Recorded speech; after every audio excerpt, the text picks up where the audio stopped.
High all government job experience welcome to my YouTube channel যে studies for government jobs. তো আজকে আমরা যেটা ডিসকাস করবো সেটা হচ্ছে জিওগ্রাফি থেকে টপ কোশ্চেন, যেগুলো তোমাদের রিসেন্টলি আইসিডিএস সুপারভাইজার এক্সামের জন্য মোস্ট ইম্পর্টেন্ট, এবং তাছাড়াও ওয়েস্ট বেঙ্গল পিএসসি যে কোনো পরীক্ষা দেবে সব পরীক্ষার জন্য কিন্তু এই জিওগ্রাফি নোটটা খুবই ইম্পর্টেন্ট, কারণ এটা সেই ওল্ড মডেলের 9-10 যে বই পাওয়া যেত সেই বইয়ের সহায়িকা বই থেকে নেওয়া।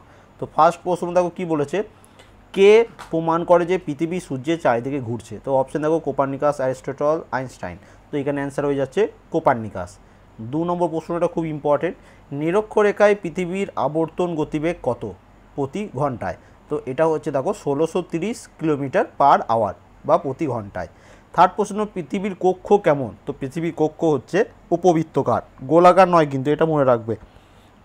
ড্যাশ তারিখে জলবিষুব বলা হয়? তো জলবিষুব বলা হয় 23শে সেপ্টেম্বর, 23শে সেপ্টেম্বরকে বলা হয় জলবিষুব। নেক্সট চলে আসি, পৃথিবী থেকে সূর্যের দূরত্ব হয় কোন দিন, মানে সর্বাধিক দূরত্ব কতদিন হয় পৃথিবী থেকে দূরত্ব? তো এটা হয় সবথেকে 4 জুলাই, খুব ইম্পর্টেন্ট, এটা তোমাদের রিসেন্টলি কোনো একটা এক্সামে এসেছিলো। নেক্সট চলে আসি 6 নম্বর প্রশ্নে, পৃথিবীর সর্বাধিক গতিবেগ অনুভূত হয় কোথায়? তো পৃথিবীর সর্বাধিক গতিবেগ অনুভূত হয় নিরক্ষরেখাতে, ঠিক আছে। নেক্সট, পৃথিবীর মেরুরেখার কক্ষতলের সঙ্গে কত ডিগ্রি কোণে হেলানো থাকে? তো এটা তোমরা সবাই জানো যে 63.5 ডিগ্রি কোণে হেলানো থাকে। নেক্সট, কোথায় হলো, মানে কোনটিকে বলা হয় নিশীথ সূর্যের দেশ? তো তোমরা সবাই জানো নরওয়েকে বলা হয় নিশীথ সূর্যের দেশ, ঠিক আছে। এই প্রশ্নগুলো কিন্তু সবই রিসেন্টলি এক্সামে এসেছে। নেক্সট, কোন তারিখে মহাবিষুব সংঘটিত হয়? তো মহাবিষুব সংঘটিত হয় 21শে মার্চ। ড্যাশ বর্ষকে বলা হয় অধিবর্ষ? তো এইখানে অপশানগুলোর মধ্যে দেখো 2004, এটা হচ্ছে অধিবর্ষ। 11 নম্বর প্রশ্ন কী বলেছে, সূর্য কিরণ কর্কট ক্রান্তি রেখার ওপর লম্বভাবে পড়ে কত তারিখে? তো সূর্য কিরণ কর্কট ক্রান্তি রেখার ওপর লম্বভাবে পড়ে 21শে জুন, ঠিক আছে। নেক্সট চলে আসি 12 নম্বর কোশ্চেনে, 12 নম্বর কোশ্চেন নেই, এটা আবার এমসিকিউ প্রশ্ন। নিরক্ষরেখায় 1 ডিগ্রি অন্তর দুটি দ্রাঘিমারেখার রৈখিক ব্যবধান কত? তো এটা হচ্ছে 111.3, বা অনেক সময় অপশনে শুধু 111ই থাকে, ঠিক আছে, কিলোমিটার, এটা মনে রাখবে। পৃথিবীর অক্ষরেখার কোণের সমষ্টি কত? তো পৃথিবীর অক্ষরেখার কোণের সমষ্টি হচ্ছে 360 ডিগ্রি। নেক্সট চলে আসি 3 নম্বর প্রশ্নে, আন্তর্জাতিক তারিখ রেখা দ্রাঘিমার মান কত? তো আন্তর্জাতিক তারিখ রেখায় দ্রাঘিমার মান হচ্ছে 180 ডিগ্রি, খুব ইম্পর্টেন্ট এটা।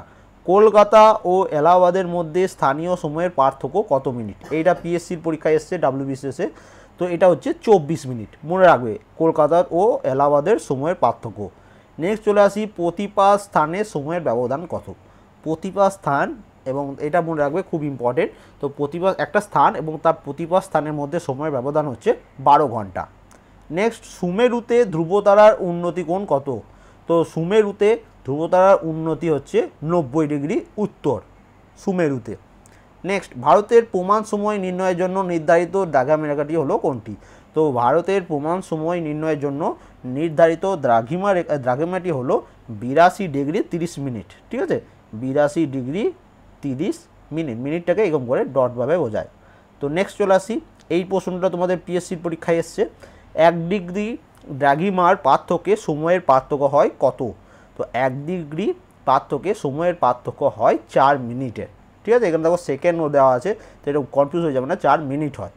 নেক্সট, মূল মধ্যরেখার উপর অবস্থিত কোনো স্থানের প্রতিপা স্থান কত দ্রাঘিমারেখায়? তো মূল মধ্যরেখায় ওপর অবস্থিত কোনো একটি স্থানের প্রতিপা স্থানে 180 ডিগ্রি দ্রাঘিমারেখায় পড়বে।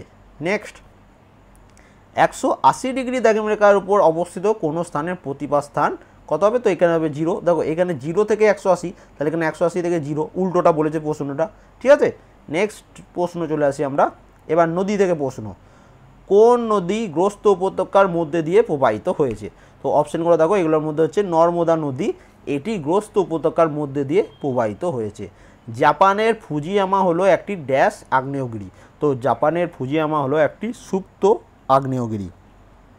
তিব্বতের মালভূমি একটি ড্যাশ মালভূমি? তো তিব্বতের মালভূমি হচ্ছে একটি পর্বত বেষ্টিত মালভূমি।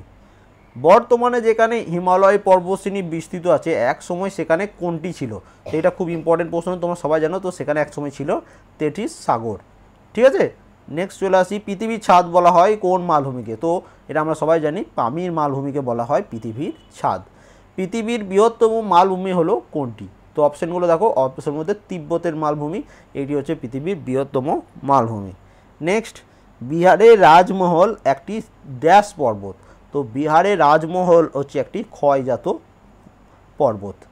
ভারতে একটি লাভা মালভূমির উদাহরণ হলো কোনটি? তো ভারতে একটি লাভা মালভূমির উদাহরণ হচ্ছে ডেকান ট্র্যাপ। খুব ইম্পর্টেন্ট এই প্রশ্নটা। এবার দেখো, এটা একটু নতুন প্রশ্ন, পৃথিবীর উচ্চতম জলপ্রপাত হলো কোনটি? তো এটা মনে রাখবে, পৃথিবীর উচ্চতম জলপ্রপাত হচ্ছে ভেনেজুয়েলার অ্যাঞ্জেল। ঠিক আছে। নেক্সট, পৃথিবীর দীর্ঘতম নদী কোনটি? এটা তোমাদের রিসেন্টলি এক্সামে এসেছিল। তো পৃথিবীর দীর্ঘতম নদী হচ্ছে নীলনদ। রাজস্থানের মরু অঞ্চলে চলমান বালিয়াড়িগুলোকে কি বলা হয়? তো এই প্রশ্নটা বারবার পরীক্ষায় আসে। তো রাজস্থানের মরু অঞ্চলে চলমান বালিয়াড়িগুলোকে বলা হয় ধ্রিয়ান। ঠিক আছে, মনে রাখবে।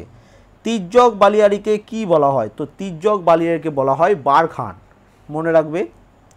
পর্বতের গায়ে যে সীমারেখার উপর সারা বছর বরফ জমে থাকে, তো তাকে কি বলা হয়? তো তাকে বলা হয় হিমরেখা। ঠিক আছে। বায়ুর কোন কার্যের ফলে সৃষ্ট হয় পেডিমেন্ট? এইটা কিন্তু মোস্ট ইম্পর্টেন্ট প্রশ্ন। তো বায়ুর ক্ষয় কার্যের ফলে সৃষ্ট হয় পেডিমেন্ট। প্রায় সমতল মরুভূমির মধ্যে বিক্ষিপ্তভাবে দাঁড়িয়ে থাকা কঠিন শিলার টিলাগুলিকে ড্যাশ বলা হয়? তো প্রায় সমতল মালভূমির মধ্যে বিক্ষিপ্তভাবে দাঁড়িয়ে থাকা কঠিন শিলাগুলিকে বলা হয় ইনসেলবার্জ। ঠিক আছে। নেক্সট প্রশ্ন চলে আসি, হিমবাহের সঞ্চয় কার্যের ফলে প্রান্ত গ্রাবরেখা সৃষ্ট ত্রিকোণাকার ভূমিকে কি বলে? তো এটাকে বলা হয় কেম। ঠিক আছে। নেক্সট 9 নম্বর প্রশ্ন দেখো, সমুদ্রকূল উপকূলে অবস্থিত হিমবাহের উপত্যকাকে কি বলা হয়? তো সমুদ্র উপকূলে অবস্থিত হিমবাহ উপত্যকাকে বলা হয় ফিয়র্ড। ঠিক আছে। নেক্সট প্রশ্ন দেখো, ঝুলন্ত উপত্যকা ড্যাশ সৃষ্ট হয়? তো ঝুলন্ত উপত্যকায় সৃষ্ট হয় জলপ্রপাত। ড্যাশ হলো একটি লবণাক্ত হয়, কোনটি জল লবণাক্ত? তো প্লায়া হ্রদের জল লবণাক্ত হয়ে থাকে। ঠিক আছে। প্রবাহমান বায়ুর গতিপথে সঙ্গে সমান্তরালভাবে গড়ে ওঠা বালিয়াড়িকে কি বলা হয়? তো এটাকে বলা হয় অনুদৈর্ঘ্য বালিয়াড়ি। হিমবাহের সঞ্চয়ের ফলে সৃষ্ট পদার্থগুলিকে কি বলা হয়? তো হিমবাহের সঞ্চয় কার্যের ফলে সৃষ্ট পদার্থগুলিকে বলা হয় গ্রাবরেখা। হিমবাহ উপত্যকার আকৃতি ইংরেজি IUV অক্ষরের মতো হয়। তো এটা আমরা সবাই জানি, ইউ অক্ষরের মতো দেখতে হয়। নেক্সট, বায়ুর সঞ্চয়ের ফলে সৃষ্ট সমভূমিকে কি বলা হয়? তো সেটাকে বলা হয় লোয়েস সমভূমি। ইংরেজি আকৃতির নদী উপত্যকাকে কি বলা হয়? তো ইংরেজি আকৃতির নদী উপত্যকাকে বলা হয় ক্যানিয়ন। খুব ইম্পর্টেন্ট প্রশ্ন এটাও। ঠিক আছে। নেক্সট প্রশ্ন দেখো, সিন্ধুর উৎপত্তি কোথা থেকে? তো সিন্ধুর উৎপত্তি হচ্ছে সিনখাবাব হিমবাহ থেকে। ব্রহ্মপুত্র সাংপো নামে পরিচিত কোন জায়গাতে? তো এটা মনে রাখবে, প্রশ্নটা এমন আসে যে ব্রহ্মপুত্র নদী তিব্বতে কী নামে পরিচিত? তো এখানে প্রশ্নটা এটা ঘুরিয়ে দিয়েছে যে ব্রহ্মপুত্র নদী সাংপো নামে পরিচিত কোথায়? তো এটা অ্যান্সার হচ্ছে তিব্বতে। ঠিক আছে। রাজস্থানের প্রধান নদী কোনটি? তো রাজস্থানের একটাই প্রধান নদী, সেটা হচ্ছে লুনি নদী। তোমরা সবাই জানো। ড্যাশ উপসাগরে লুনি নদী পড়েছে? তো কোন উপসাগরে লুনি নদী পড়েছে? তো এটা পড়েছে কাচ্ছের রানে। ঠিক আছে। নেক্সট, সুবর্ণরেখা, দামোদর মহানদী এইগুলির মধ্যে কোন নদীর গতিপথে হুডরু জলপ্রপাত সৃষ্ট হয়েছে? তো সুবর্ণরেখা গতিপথে হুডরু জলপ্রপাত সৃষ্টি হয়েছে। ড্যাশ নদীর গতিপথে শিব সমুদ্রম জলপ্রপাত অবস্থিত? তো কাবেরী নদীর গতিপথে শিব সমুদ্রম জলপ্রপাত অবস্থিত। ড্যাশ হলো মিষ্টি জলের হ্রদ। তো এটা তোমাদের দেখো, এগুলোর মধ্যে দেখো রূপকুণ্ড, এটি হচ্ছে মিষ্ট জলের হ্রদ। নেক্সট, ড্যাশ হলো হিমালয়ের হ্রদ? তো এখানে হচ্ছে নন্দাঘুটি হচ্ছে একটি হিমালয়ের হ্রদ। ত্রাম্বক উচ্চভূমি থেকে ড্যাশ উৎপত্তি হয়েছে? তো ত্রাম্বক উচ্চভূমি থেকে সৃষ্টি হয়েছে গোদাবরী নদীর। আনাইস সাগর থেকে উৎপন্ন হয়েছে কোনটির? তো আনাইস সাগর থেকে উৎপন্ন হয়েছে লুনি নদীর। যমুনা নদী ড্যাশের কাছে গঙ্গা নদীতে পড়েছে? তো যমুনা নদী এলাহাবাদের কাছে গঙ্গা নদীতে পড়েছে। নর্মদা নদী ড্যাশ জলপ্রপাত সৃষ্টি হয়েছে? তো নর্মদা নদীতে ধনধরা জলপ্রপাত সৃষ্টি হয়েছে। ড্যাশ নদীর গতিপথে আছে গেরস্পা জলপ্রপাত। এটা কিন্তু খুব ইম্পর্টেন্ট। তো শরাবতী নদীর গতিপথে আছে তোমার এই গেরস্পা জলপ্রপাত। নেক্সট প্রশ্ন দেখো, ভারতের প্রধান নদী হচ্ছে গঙ্গা, এটা ওয়ান লাইনার, জেনে নাও। ড্যাশ হিমবাহ থেকে যমুনার উৎপত্তি, তো যমুনোত্রী হিমবাহ থেকে যমুনা নদীর উৎপত্তি। ড্যাশের কাছে গঙ্গা সমভূমিতে নেমেছে, তো হরিদ্বারের কাছে গঙ্গা সমভূমিতে নেমেছে। উত্তর পশ্চিম ভারতের প্রধান নদী হচ্ছে সিন্ধু নদী। উত্তর পূর্ব ভারতের প্রধান নদী হচ্ছে ব্রহ্মপুত্র নদী। তাহলে উত্তর পশ্চিম হচ্ছে সিন্ধু, উত্তর পূর্ব হচ্ছে ব্রহ্মপুত্র। কাশ্মীর উপত্যকার মধ্যে দিয়ে ড্যাশ নদী প্রবাহিত হয়েছে, তো কাশ্মীর উপত্যকার মধ্যে দিয়ে প্রবাহিত হচ্ছে ঝিলাম বা বিতস্তা নদী। ড্যাশের তীরে হরপ্পা মহেঞ্জোদারো সভ্যতা গড়ে উঠেছে, তো তোমরা সবাই জানো সিন্ধু নদী। নেক্সট, সবরমতী নদী ড্যাশ পর্বত থেকে উৎপন্ন হয়েছে, তো সবরমতী নদী এটি আরাবল্লী পর্বত থেকে উৎপন্ন হয়েছে। প্রশ্নটা এমনভাবে ঘুরিয়ে দিতে পারে যে আরাবল্লী পর্বত থেকে কোন নদীটি উৎপত্তি হয়েছে, ওখানে 4টে অপশন দিয়ে থাকবে, তার অ্যান্সার কী হচ্ছে সবরমতী নদী।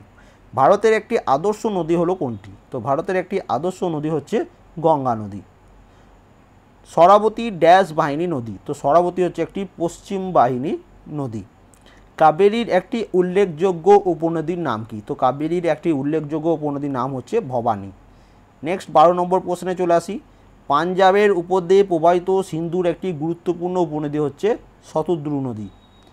অরুণাচল প্রদেশে ব্রহ্মপুত্রের নাম, তো অরুণাচল প্রদেশে ব্রহ্মপুত্র নদীর নাম হচ্ছে ডিহং। তাপ্তি বা তাপ্তির একটি উপনদী হলো পূর্ণা। ঠিক আছে, নেক্সট এখানেই শেষ। তো আজকে এই এতগুলো কোশ্চেনই ছিল, আশা করি কোশ্চেনটা ভালো লেগেছে। যদি ভালো লেগে থাকে অবশ্যই লাইক করে দেবে একটা। ভিডিও ডেসক্রিপশনে ম্যাথ, রিজনিং এবং এই প্রিভিয়াস যা তোমাদের যে সাজেশনগুলো দিচ্ছি সবগুলো প্লে লিস্ট দেওয়া থাকবে, তো সেটা একটু চেক আউট করে নেবে, অবশ্যই দেখে নেবে পরীক্ষা দিতে যাওয়ার আগে। And thank you for watching.